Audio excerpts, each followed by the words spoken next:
Nagkaroon nga ng makapal na usok sa loob ng NAIA Terminal 1 noong May 12, 2025, bandang alas 5 ng hapon.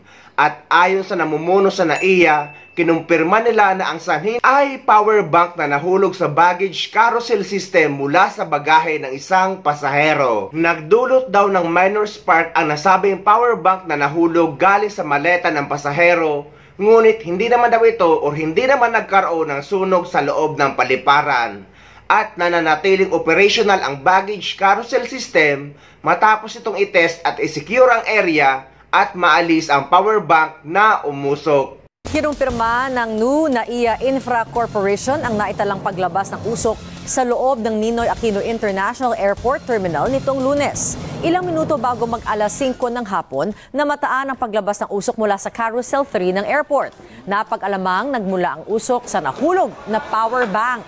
Matapos makordon ang paligid, mabilis na kumilos ang emergency response teams. Hindi naman naapektuhan ang operasyon ng terminal at agad namang nalinis ang lugar. Nagpasalamat naman ang Department of Transportation sa mabilis na aksyon ng NNIC. Nagpaalala rin po ang ahensya sa mga pasahero na ingatan ang mga gamit na inilalagay sa kanilang mga bag.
Guys, paulit-ulit nating pinapaalala na ang power bank ay mahigpit na pinagbabawal sa check-in baggage. Pinahintulutan o pinapayagan lang itong ilagay or dalhin sa personal handbag. Kahit nga sa hand carry ngayon ay bawal na itong ilagay na ilalagay nyo sa overhead compartment sa taas ng inuupuan nyo. Inuulit ko na inaalaw lang ang power bank sa loob ng inyong personal handbag na nilalagay sa harap ng inyong upuan. Isipin nyo na lang na nangyari ito habang nasa biyahe kayo. Pwedeng mapahamak ang lahat ng mga pasahero. Kaya mga kababayan kong OFW at lahat ng mga Pilipino na nagtatravel sa abroad, wag na wag kayo maglalagay ng power bank sa inyong check-in baggage. Para sa akin nga ay mas pabor pa ako na ipagbawal na lang ang pagdadala ng power bank sa kahit anong eroplano. Dahil napakaliit lang na gadgets na ito pero pwede magdulot ng malaking abala sa mga pasahero at worst, pwede pang magdulot ng panganib sa buhay ng mga tao. Samantala, isang eroplano naman ng South Korea na papunta sa South Korea galing sa Aklan Airport ang bumalik dahil sa naiwang power bank or nailagay na power bank sa check-in baggage. Mahigpit kasi sila guys sa power bank lalo na sa nangyari or dati nangyari sa Airbusan na nasunog dahil sa power bank na nakalagay sa compartment. Napilitang bumalik sa Kalibo International Airport ang isang eroplano na patungong Korea dahil sa naka-check-in na power bank. Ayon sa Aerodome Rescue and Firefighting Station ng Paliparan, nagugat ang insidente matapos sabihin ng isang pasahero na nasama sa kanyang na-check-in ang kanyang power bank na dapat ay dala-dala o kasama lamang sa kanyang hand carry.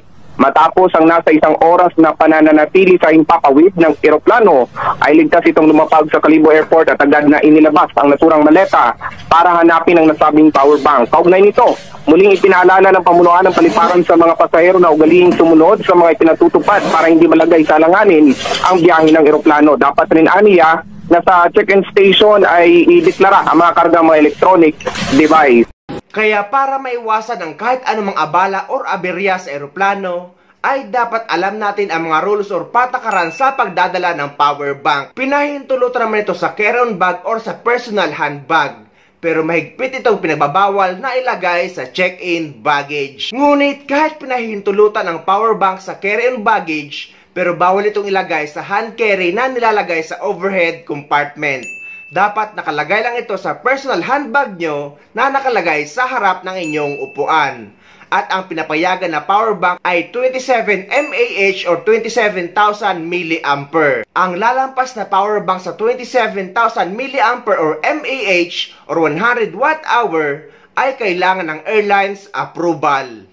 Sa mga mahilig mag-travel dyan, alam nyo bang bawal na sa eroplano, international man o domestic flight ang power bank na may kapasidad na higit sa 160 Wh o 43,243.24 mAh? Inanunsyo ito ng Civil Aviation Authority of the Philippines o CAAP nitong Martes, March 4. Bunsod ito ng insidente noong February 28 kung saan isang eroplano sa South Korea ang nasunog sa Gimhae International Airport. Ayon sa investigasyon, posibleng nagmula ang apoy sa isang nag-overheat na power bank sa carry-on bag ng isang pasahero. Batay sa patakaran, pwede ang power bank na may kapasidad na hindi lalagpas sa 100 Wh. Samantala, ang power bank na may kapasidad na mula 100 Wh hanggang 160 Wh ay kinakailangan ng pahintulot mula sa airline, habang mahigpit na ipinagbabawal ang power bank na lagpas sa 160 Wh ang kapasidad. Pinaalalahanan din ng mga pasahero na hindi pwede ilagay sa check-in luggage ang kahit anong power bank.